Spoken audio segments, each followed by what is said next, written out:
Bom dia de novo para todo mundo. Antes de começar, só avisar, né, que eu deixei lá no Siga uma atividade, tá, da matéria. Bom, eu sei que a gente vai entrar de recesso agora, tá, mas eu deixei essa atividade aí com prazo bem longo, lá pro dia 11 de janeiro. É porque é dessa matéria, né, da aula passada e dessa aula que eu vou de hoje. Então, preferi passar de uma vez, mas o prazo é muito grande, tá? Acho que dá para vocês deixarem para fazer até depois do recesso aí, porque é uma atividade bem tranquilinha, tá? Qualquer dúvida, é só falar comigo. Bom, vamos para a aulinha de hoje então. Eu vou falar um pouquinho para vocês sobre correção de fator de potência, tá? A gente já sabe o que é fator de potência, né? A gente, principalmente em máquinas aí, a gente vê muito essa parte de fator de potência, mas eu vou falar um pouquinho aqui sobre legislação para vocês, né? O que que a legislação fala e quais são os métodos para a gente corrigir o fator de potência quando ele está muito baixo na nossa instalação. Bom, só uma pequena revisão teórica aqui. Eu sei que isso aqui deve estar fresquinho na cabeça, mas só para não deixar muito solto, tá?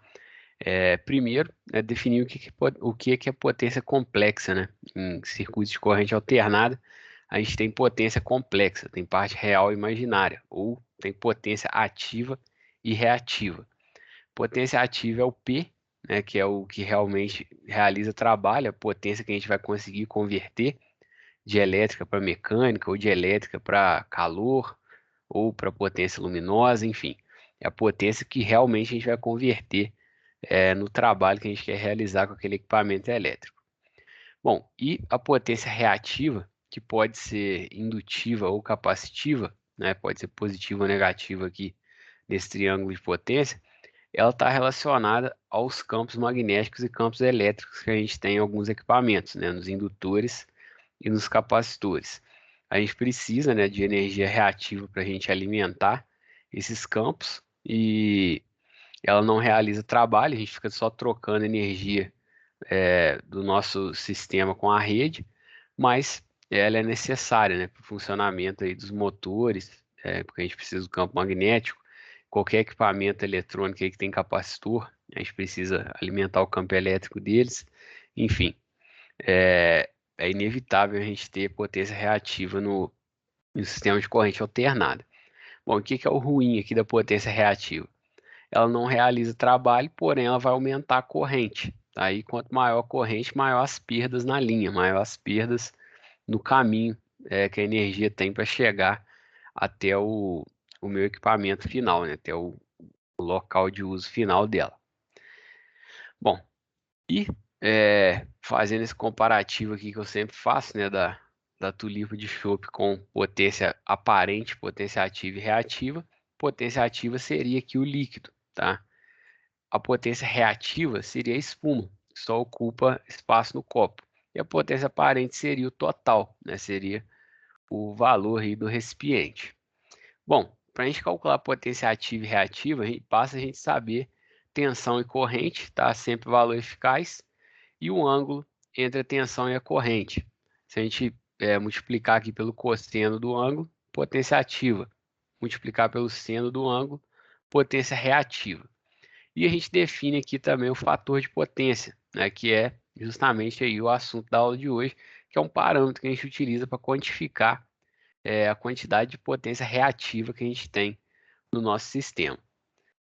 A definição do fator de potência é a relação entre a potência ativa e a potência aparente, tá? P sobre S, essa aqui é a definição.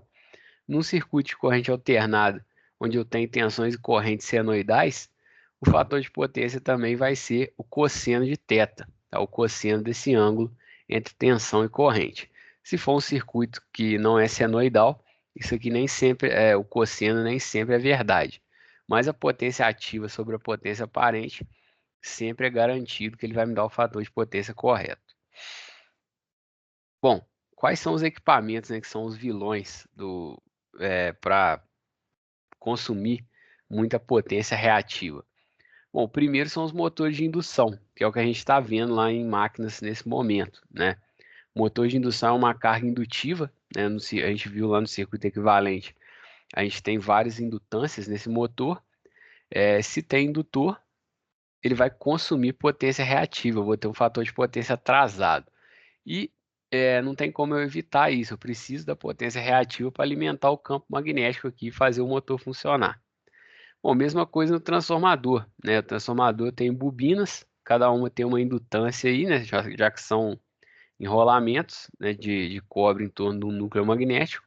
Então, eu tenho indutância, eu vou consumir potência reativa também com o transformador. Eles contribuem bastante.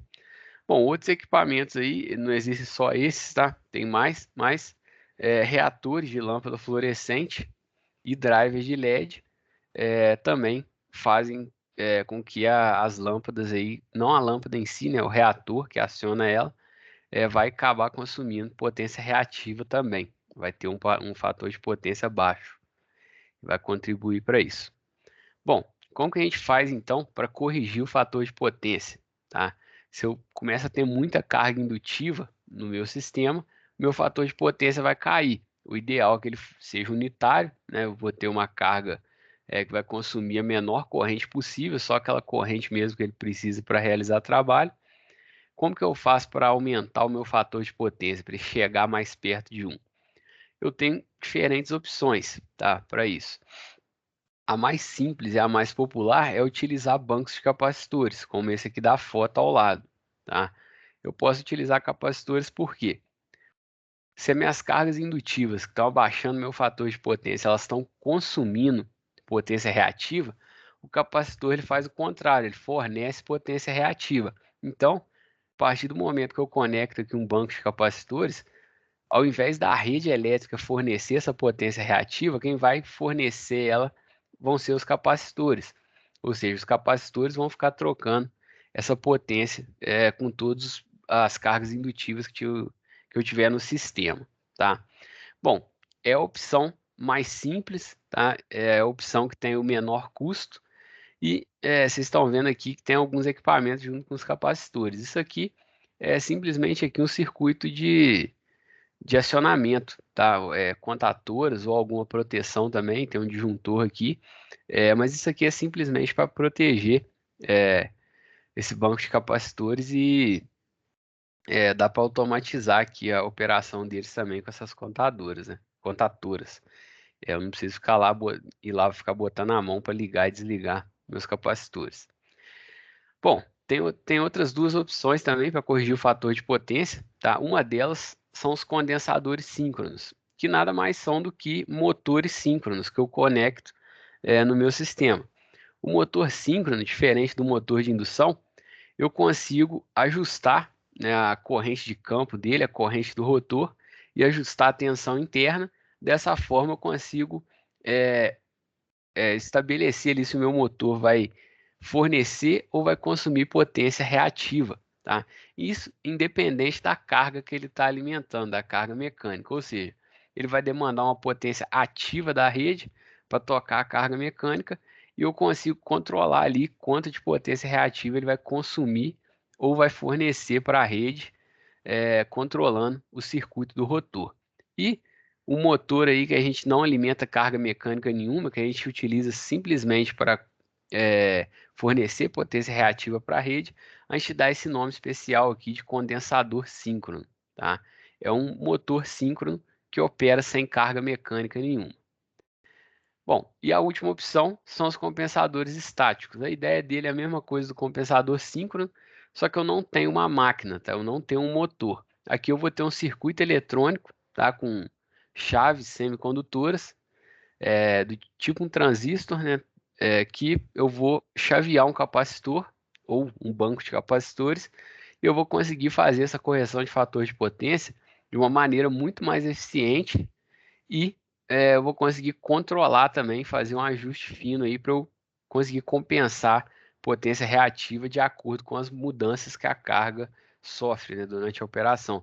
Se a carga consumir mais ou menos potência ativa, potência reativa, eu consigo ajustar quanto que eu estou compensando. Isso é possível fazer no condensador síncrono também, tá?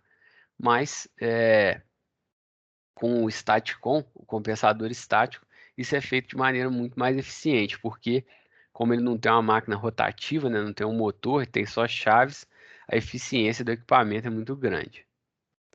Mas a gente vai ver aqui um pouquinho sobre os bancos de capacitores, tá?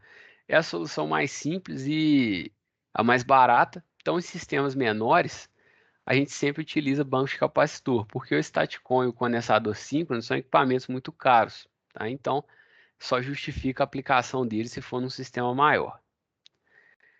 Bom, aqui um exemplo numérico só para a gente lembrar, né, essa questão do fator de potência aí, colocando valores, tá?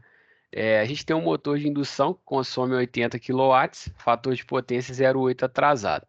Está perguntando qual que deve ser a potência reativa de um banco de capacitores para que o fator de potência equivalente seja 0,92, atrasado também.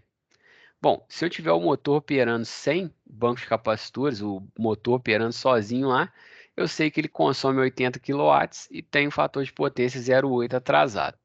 Então, ó, primeiro eu calculo a potência aparente, tá? Eu tenho a potência em quilowatts, que é 80, vou calcular a potência aparente em kVA, tá? Então é só dividir potência ativa pelo fator de potência. Então eu tenho 100 kVA de potência aparente no nesse motor. Bom, e agora se eu conheço o P, conheço o S, eu posso calcular a potência reativa. Eu fecho lá o meu triângulo de potência, é só aplicar aqui teorema de Pitágoras lá naquele triângulo, tá? Bom, vai ser a potência aparente ao quadrado, menos a potência ativa ao quadrado, raiz disso tudo. E me dá 60 kVAR, tá? É a potência reativa consumida por esse motor. Bom, e aqui, né, na segunda parte, eu calculo o quê? Como que ficaria o meu sistema se eu tivesse um banco de capacitores compensando para que eu tivesse o fator de potência 0,92 atrasado, tá? Bom, nesse caso, eu teria uma potência aparente de 87 kVA, tá? Fazendo aquele mesmo procedimento, e uma potência reativa de 34,2 kVAR, tá? Então, se eu tiver só o motor, ele consome 60 kVAR, mas eu quero que o meu sistema fique consumindo apenas 34,2 kVAR. Mas de onde que vai vir essa diferença? Vai vir daqui, ó, do banco de capacitores, tá? Bom, então é só eu subtrair, tá? Esses dois valores que eu achei. Subtraindo dá 25,8 kVAR. Essa tem que ser a potência reativa do banco de capacitores que eu tenho que colocar lá no sistema para que eu tenha o meu fator de potência mais elevado um pouco, igual a 0,92. Então, coloquei aqui o diagrama, né, é, esse triângulo maior, né, com essa hipotenusa de 100 kVA, é do motor operando sozinho. O triângulo menor, com a hipotenusa de 87 kVA, é o, o sistema operando com o banco de capacitores. Bom, e a potência do banco de capacitores seria o quê? Seria justamente essa diferença aqui, que não ficou marcada, que é o 25,8 kVAR, tá? Então, se eu colocar um banco de capacitores, eu vou compensar um pouquinho da potência reativa, o meu sistema como um todo vai consumir menos e eu vou elevar o fator de potência. Se eu quiser o fator de potência unitário, dá para fazer também? Dá, tá? Só que eu ia ter que ter um banco de capacitores com 60 kVAR, aí eu ia cancelar totalmente a potência reativa consumida pelo motor e eu ia ficar com zero de potência reativa equivalente, tá? Quanto maior a potência do banco de capacitores, mais caro ele vai ser, tá? Às vezes eu chegando só nesse valor de 0,92 aqui, que eu já vou falar o porquê desse valor, tá? Já é suficiente, eu não preciso comprar um banco mais caro, tá? Só isso aqui já resolve meu problema. Bom, falar um pouquinho de legislação para vocês. Todo mundo entendeu aí, gente? Tranquilo? Exemplo? Acho que não foi nada de novo, né? Tranquilo. Está claro. Bom, então, agora eu vou falar um pouquinho da parte chata, né, para vocês, que é a parte de legislação, né? O que que fala a legislação sobre fator de potência? Bom, quem define aqui as regras, né, para o fator de potência é a ANEEL, que é a Agência Nacional de Energia Elétrica. Então, essa resolução, né, que define essas regras, ela é nacional. Ela vale para qualquer que for concessionária de distribuição, já que a ANEEL é quem regulamenta o sistema elétrico como um todo. Então, eu posso estar numa região que é Energisa, uma que é CEMIG ou Light, enfim. ela sempre vai ter que obedecer essa regra. E o que que essa resolução da ANEEL fala para a gente? Fala que o limite mínimo para o fator de potência é 0,92, seja ele indutivo ou capacitivo, tá? Toda instalação, o ideal é manter esse fator igual ou maior que 0,92. Se foi identificado que uma instalação está com fator de potência menor que 0,92, aí sim a concessionária que fornece energia para essa instalação vai poder fazer a cobrança por essa energia reativa excedente que está sendo consumida ali, tá? Bom, e existem dois métodos aí para calcular essa energia reativa excedente. Um é fazendo avaliação mensal, onde a gente trabalha com o valor médio de fator de potência, uma média mensal do fator de potência na instalação. E segundo é a avaliação horária, onde a gente tem que ter um equipamento um pouquinho mais sofisticado para fazer essa medição, tá? Mas ele trabalha com uma média horária do fator de potência. A cada hora ele tira uma média do fator de potência e faz o cálculo. Bom, a avaliação horária precisa de um medidor mais sofisticado, tá? Mais caro, mas esse custo inicial do medidor ele acaba sendo compensado porque eu vou acabar pagando menos de energia reativa se eu tiver esse tipo de medidor.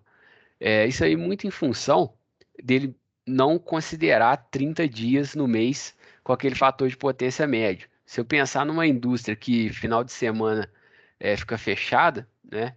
Então, no final de semana, provavelmente eu não vou estar com meu fator de potência menor que 0,92. Na avaliação mensal, o final de semana vai cair como um dia comum, tá? Na avaliação horária, não. O final de semana, muito provavelmente, eu não vou ter a cobrança porque o meu maquinário não vai estar funcionando. Então, acaba sendo uma vantagem utilizar o medidor que faz essa avaliação horária. Bom, nos dois casos, o fator de potência da instalação ele é determinado dessa forma aqui.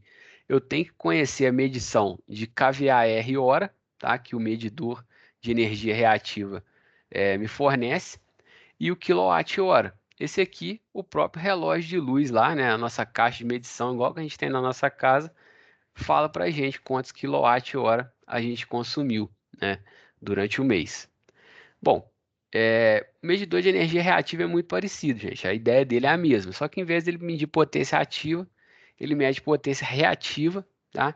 E vai acumulando ali potência reativa em kVAR, tá? Multiplicado pelo tempo ali para ter o kVAR hora. Eu conhecendo aqui essas duas medições, eu calculo o fator de potência dessa forma, tá? Arco tangente para descobrir o ângulo, o nosso ângulo θ. Depois eu faço cosseno θ para descobrir o fator de potência. Bom, mas vou falar um pouquinho aqui de cada tipo de avaliação aí. Falei que tem esses dois tipos, mensal e horária, tá? Bom, e com essas avaliações, a gente calcula, né, quanto de energia reativa excedente a gente vai ter que pagar por ela, tá? E a gente calcula direto aqui em reais o valor a pagar. Bom, a avaliação mensal é bem mais simples, tá? Eu preciso saber a energia ativa que eu consumi, tá? O quilowatt-hora. É só eu olhar lá na caixa de medição, né? Eu vou saber quantos quilowatt-hora eu consumi naquele mês. Eu tenho que saber o fator de potência médio mensal. Isso aí o medidor de energia reativa vai me dar, né, esse fator de potência médio mensal. E eu tenho que saber a tarifa de energia. A tarifa de energia, quem define isso aí é a ANEEL também, tá? E isso aí muda o tempo todo, tá? Muda por causa de bandeira tarifária, muda o valor base da tarifa mesmo. Então, isso depende muito da época do ano, da situação econômica aí do país, se está enfrentando seca ou não está, enfim. A tarifa de energia ali é reais por quilowatt-hora, tá? É igual tem na nossa conta de luz, a gente vai saber quanto está custando o quilowatt-hora essa tarifa, tá? Então, tem que saber três coisas. Energia ativa que eu consumi, quilowatt-hora, fator de potência médio, tá? E a tarifa de energia em reais por quilowatt-hora. Bom, reparem aqui dentro do parênteses, gente, que se o fator de potência for maior ou igual a 0,9, se ele for igual a 0,92, eu vou zerar aqui, né? Eu não vou pagar nada. Agora, se ele for maior que 0,92, isso aqui vai dentro do parênteses vai ficar negativo, tá? Bom, eu vou receber de volta da concessionária, né? Ela vai me pagar esse valor aqui que está dando negativo, porque eu estou com o fator de potência mais alto? Não, tá? Simplesmente eu não vou pagar nada de excedente de energia reativa, mas eu não vou receber nada de volta também. Então, essa continha aqui, ela só vale se o fator de potência for menor que 0,92. Se for maior, o consumidor não vai pagar nada. Bom, aqui um exemplo, tá? Só para. Aqui bem direto, tá? Só para substituir alguns valores. É uma unidade industrial cuja verificação do fator de potência é feita pela média mensal, teve consumo mensal em determinado mês de 60 megawatt-hora. O fator de potência médio mensal foi apurado em 0,8. E a tarifa de energia elétrica, esse valor aqui que eu peguei lá no site da Enel, ou da Energisa, não sei, acho que tem também, tá? Acho que no site da Energisa tem umas tabelas mais bonitinhas do que lá no site da Enel, tá?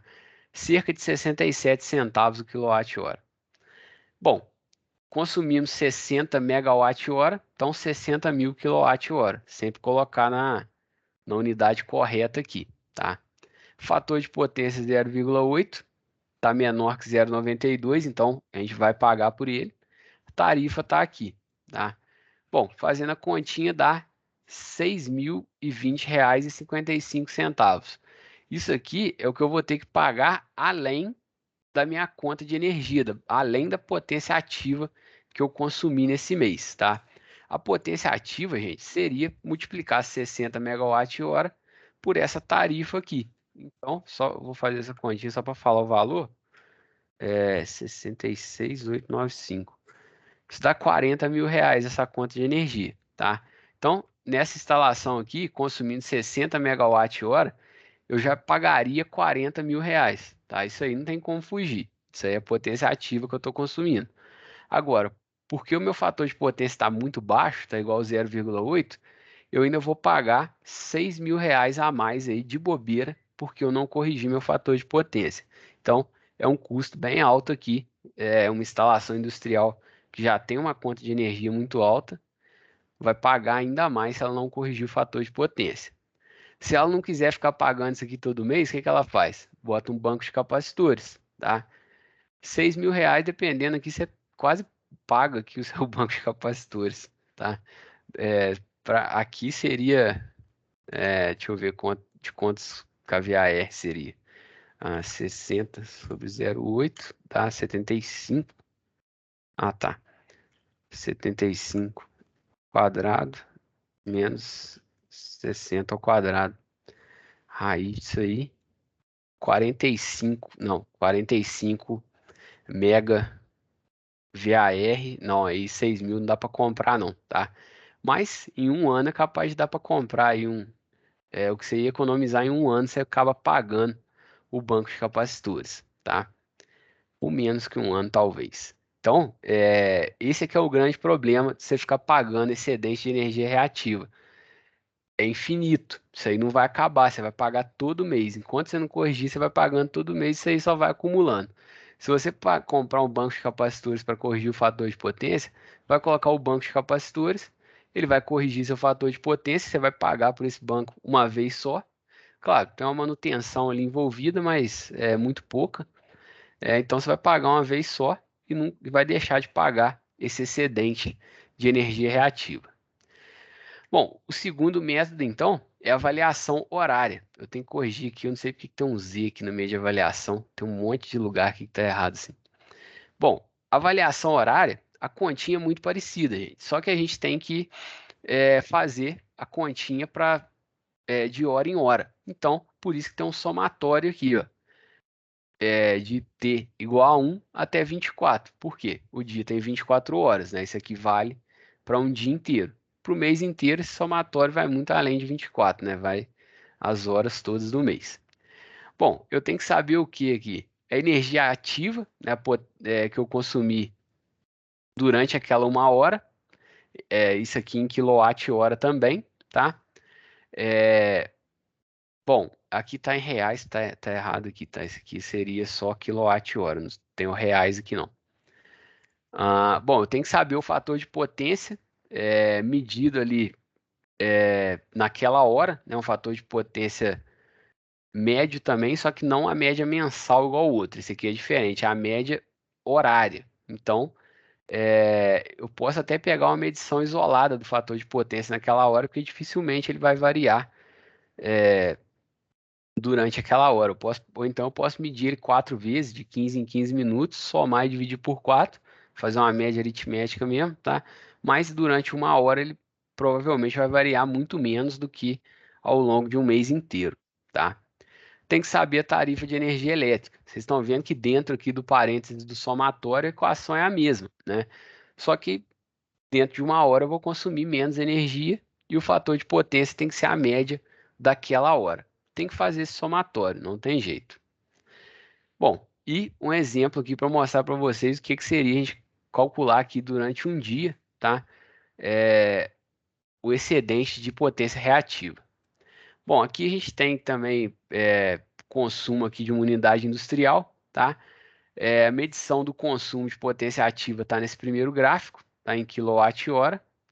E no segundo gráfico tem o fator de potência aqui, medido de hora em hora, tá? Bom, aí a gente tem que calcular a fatura de energia reativa excedente. A tarifa é a mesma aqui do exemplo anterior, tá? Bom, aqui é o seguinte, como o fator de potência está variando durante o dia, quando que eu vou cobrar energia excedente reativa? Sempre que esse fator de potência for menor que 0,92. E aqui, ó, ele não está ficando menor que 0,92 o dia todo, não. Ele está ficando só de 6 até as 19 horas, ou melhor, até as 20 horas. Ele está ficando menor que 0,92. Nos demais horários aqui, ele está igual a 0,95. Então, para esses demais horários aqui, eu não vou pagar excedente de energia reativa. Vai ser só de 6 às 20 horas. Bom, como é que eu tenho que fazer? Como é que eu faço para calcular, né, essa energia reativa excedente? Quanto que eu vou pagar por ela? Bom, eu tenho que ir de hora em hora aqui, tá? Eu sei, por exemplo, aqui às 6 horas, eu sei que eu consumi 100 kWh e o fator de potência era 0,9. Com essa tarifa, eu calculo essa parcela. Depois eu calculo para outra hora e assim eu vou somando todas elas, tá? Bom, aqui para simplificar, né, eu tentei agrupar sempre que o fator de potência era igual, tá? Aqui, ó, 6 e 7 horas e, é, bom, 6 e 7 horas e 20 horas, o fator de potência era 0,9, tá? Então eu agrupei 100 quilowatts às 6 horas e 150 quilowatts às 7 e às 20 horas, então 2 vezes 150.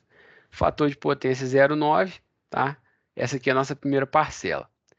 Agora, das 8 até as 17, o fator de potência foi mantido aqui. Vou passar um pouquinho aqui. O fator de potência foi mantido em 0,85, tá? Bom, e aqui, ó, a potência consumida, a energia consumida também foi a mesma. Foi 200 kWh nesse período, foram 10 horas. Então, 10 vezes 200 kWh, fator de potência 0,85. Último pedacinho aqui, 18 e 19 horas. Fator de potência 0,8, consumindo 250 kW. Tá? Então, 2 horas, 250 kWh, fator de potência 0,8. Eu tenho todas as parcelas aqui que eu tenho que somar. Vou somar elas e multiplicar pela minha tarifa de energia elétrica. Isso aqui dá R$ 166,30. Tá? Bom, não dá para comparar esse valor com aqueles R$ 6.000. Por quê? Porque aqueles 6.000 é de um mês inteiro. Isso aqui é de um dia, tá? Mas, se a gente simplesmente multiplicar aqui R$ 166,30 por 30 dias do mês, dá quase R$ 5.000, tá? Só aí já ia dar mais barato do que aquela avaliação mensal, tá? É difícil comparar também porque a potência eu não sei se bate igualzinho, mas o mês, nem sempre eu tenho 30 dias da indústria funcionando. Não é toda indústria que funciona final de semana, tá? Algumas funcionam de segunda a sexta e o final de semana ela não funciona, o maquinário fica desligado tá? Ninguém vai trabalhar e vai acabar não gastando quase nada nos finais de semana. Então, nesse caso, eu multiplicaria aí por, sei lá, 23 dias, 24 dias no mês, que são os dias úteis, tá? Então, ia ficar mais barato ainda essa, o quanto que eu ia pagar de energia reativa excedente. Mas eu ainda ia pagar energia reativa excedente, tá? O que que é o melhor a se fazer? É corrigir, é colocar um banco de capacitores lá na indústria, né, na minha instalação, e não deixar o meu fator de potência ficar mais baixo que 0,92, tá? Esse aqui é o ideal. Bom, para finalizar aqui, peguei aqui o que que a Energisa fala para a gente sobre fator de potência. Lá na NDU 001, né, a norma que a gente viu ela de cabo a rabo, lá na seção 5.11 tem algumas recomendações em relação ao fator de potência, tá? Seguindo a resolução da ANEEL, o fator de potência mínimo é 0,92, tá? Seja indutivo ou capacitivo. E a Energisa recomenda instalar algum equipamento para compensar, para corrigir o fator de potência. Sempre que a gente for instalar banco de capacitores na instalação, tem que informar para a Energisa, tá? A gente não pode colocar e deixar de informar isso para a concessionária, não.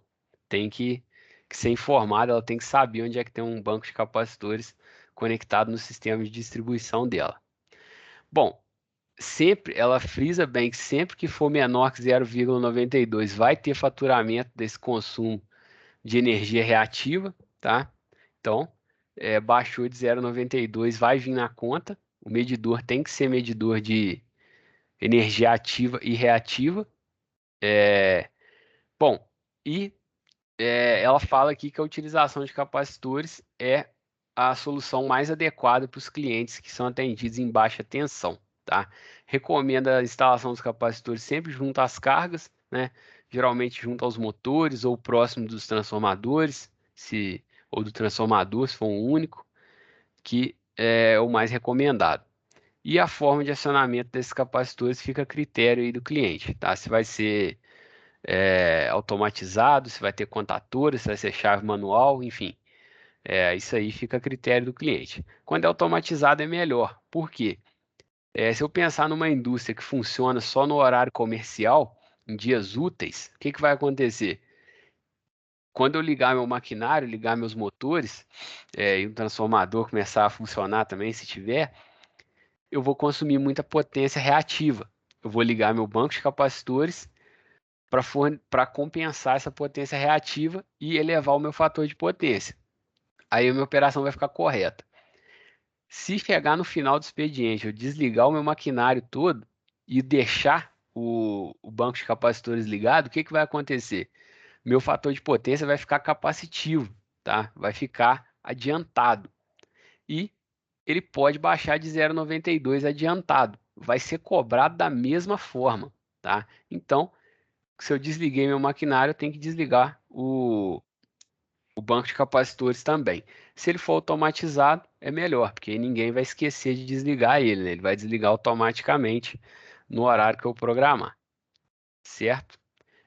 Bom, quando a instalação é residencial, gente, não tem cobrança de energia reativa excedente, tá? Se sua instalação for caracterizada como residencial, você não tem que colocar medidor de potência reativa.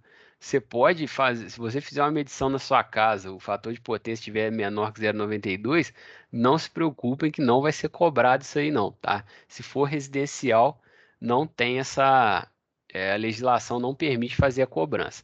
Agora, se for uma instalação que é caracterizada como comercial ou industrial, aí tem que ser feita a verificação do fator de potência. Industrial sempre vai ser cobrado. Comercial vai depender do equipamento que você tem ali, né? Na hora que você pedir a instalação, a ligação lá para a Energisa, você vai informar lá uma lista de equipamentos que você tem. Dependendo dos equipamentos aí, se forem cargas indutivas, provavelmente você vai ter que colocar um medidor de potência reativa. Agora, se for por exemplo, um restaurante, tá, que não tem tanta carga assim indutiva, provavelmente não vai ser feita essa cobrança não, tá? Só mas se for uma oficina mecânica, ou oficina de qualquer tipo aí que utiliza muito motor, aí pode ser que seja cobrado na comercial também, tá? Mas bom, isso aí só para falar um pouquinho aí do que a Energisa fala pra gente sobre fator de potência. Tranquilo, gente? A aulinha de hoje é isso aí.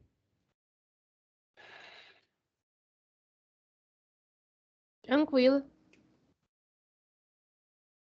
Bom, pessoal, então, se ninguém tem nenhuma dúvida, vou encerrar que a gente tem um tempinho aí para a próxima aula. Beleza? Até daqui a pouquinho.